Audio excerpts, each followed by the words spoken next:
अस्सलाम वालेकुम। अभी हम डिस्कस करेंगे how to simplify a given trigonometric function using trigonometric identities. यानी कि ट्रिग्नोमेट्रिक फंक्शन या कुछ जो एक एक्सप्रेशन हमें दिया होगा उसको सिंप्लीफाई किस तरह से करना है या सॉल्व किस तरह से करना है ट्रिग्नोमेट्रिक आइडेंटिटीज़ को यूज़ करते हुए। तो अपने टॉपिक की तरफ प्रोसीड करने से पहले हम एक दफ़ा अपनी अंडरस्टैंडिंग को ऑर्गेनाइज कर लेते हैं, आप लोगों को इन लाइन ले लेते हैं। जैसे कि आपको आइडिया है, हम 10th क्लास का जो मैथ्स का चैप्टर है इंट्रोडक्शन टू ट्रिग्नोमेट्री उसके ऊपर बात कर रहे हैं।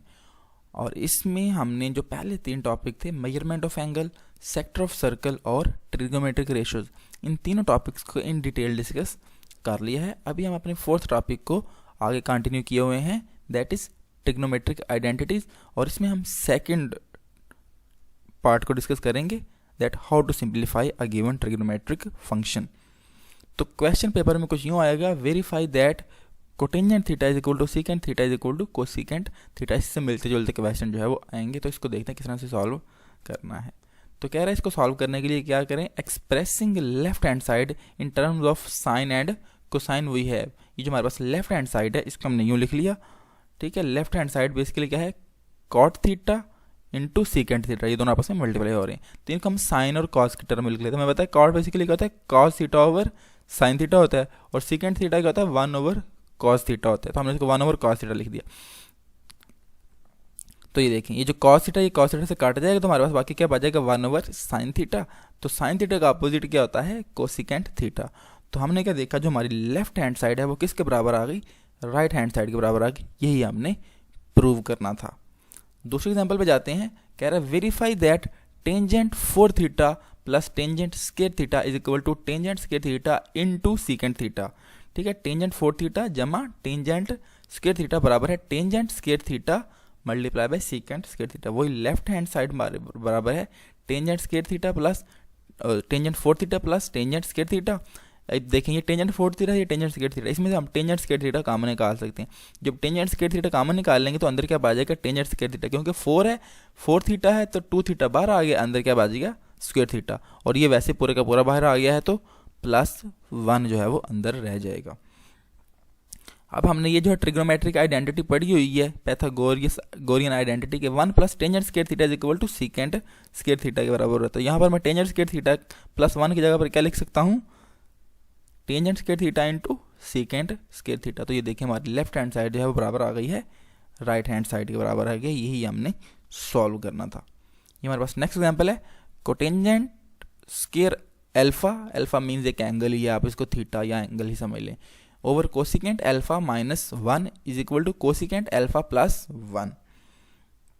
Left hand side is equal to cotangent square alpha over cosecant alpha -1।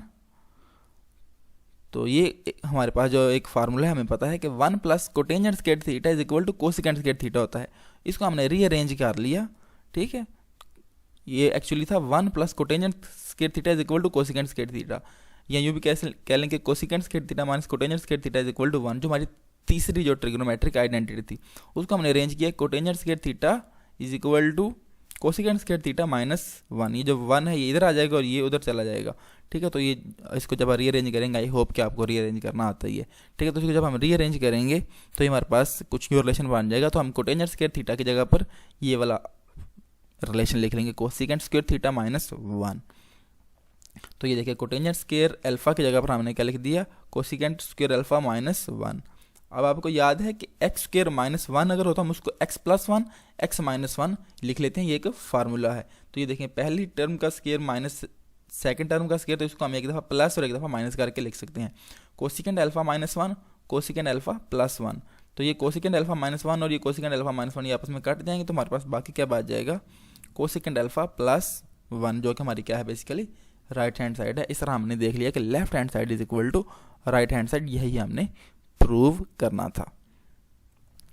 Summarise कर लेते हैं अपनी अंडरस्टैंडिंग को कि हमने क्या अंडरस्टैंड किया। तो हमने अंडरस्टैंड किया है how to simplify a given trigonometric function using Pythagorean identity, कि हमारे पास अगर कोई ट्रिग्नोमेट्रिक फंक्शन गिवन है, कोई रिलेशन गिवन है, उसको प्रूव किस तरह से करना है, उसको सिंप्लीफाई किस तरह से करना है। The one and only guideline to solve these questions is to identify the resemblance of given function with Pythagorean identity। पहली बात तो ये बहुत इंपॉर्टेंट क्वेश्चन है, ये आपके पेपर में कन्फर्म, एक तो होता है ना कोई डाउट डाउट नहीं, कन्फर्म इसमें से एक दो क्वेश्चन आपके पेपर में आना ही आना है, ठीक है। तो इसलिए इसको सॉल्व करना आना बहुत ज़रूरी है। और इसको सॉल्व करने के लिए जो एक फार्मूला है वो ये है कि आप रिजेंबलेंस चेक करें कि ये जो गिवन रिलेशन है ये किस फार्मूले से मैच कर रहा है, जो 3 फार्मूले उनमें से किस से मैच कर रहा है। और आप उसको कैसे कर सकेंगे, बार बार प्रैक्टिस से। जब आप बार बार प्रैक्टिस करेंगे, practice practice and practice, then you will be able to understand that which particular relation have a resemblance with this given function. तो इसलिए इस टॉपिक को बार बार जो है वो प्रैक्टिस करें। So I am very much hopeful that you got understanding regarding what we have discussed. If you have any question, you can ask me in the comment section, and if you found the video useful, then do share it with your friends. Thank you very much. See you in the next lesson.